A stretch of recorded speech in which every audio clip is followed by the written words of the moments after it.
সালটা 2024। সন্দেশখালীর আন্দোলন দাগ কেটেছিল সাধারণের মনে। এবার সেই সন্দেশখালী থেকেই উদ্ধার 10 কোটি টাকার অধিক জাল নোট। গ্রেফতার দেবব্রত চক্রবর্তী ও সিরাজউদ্দিন মোল্লা নামের দুই পাচারকারী। জানা যাচ্ছে, গোপন সূত্রে খবর পেয়ে সন্দেশখালীর একটি গেস্ট হাউসে হানা দেয় পুলিশ।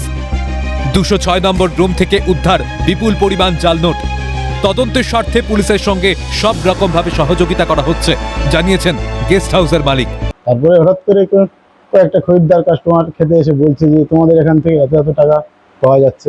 আমি বললাম যে কি হবে, কারণ সেই লোকের মুখে যা শুনলাম সেই শোনা আমার। পুলিশ ইনফরমেশন পেয়ে করেছে, পুলিশকে যতটুকু হেল্প করার সমস্ত কিছু সিসিটিভি ফুটেজ থেকে যা যা লাগে এভিডেন্স সমস্ত কিছু প্রোভাইড করা হয়েছে। ধৃতরা মহেশতলা এবং জীবনতলার বাসিন্দা বলে জানা গিয়েছে। শনিবার ধৃতদের বসিরহাট মহকুমা আদালতে তোলা হলে তাদের 12 দিনের পুলিশি হেফাজতের নির্দেশ বিচারকের। চক্রান্তের গন্ধ পাচ্ছে তৃণমূল। কালো টাকা উদ্ধারে বাংলাদেশ যোগ। এত টাকা উদ্ধার, আমার মনে হয় এরকম গভীর কোনো চক্রান্ত আছে, যেগুলো ধামাখালি প্রায় বাংলাদেশের কাছাকাছি একটি জায়গা, যেখান থেকে এরা এই টাকা বাংলাদেশে পাচার বা অন্য কোনো ইঙ্গিত থাকতে পারে। ঘটনার পরই তদন্তভার যায় সিআইডির হাতে।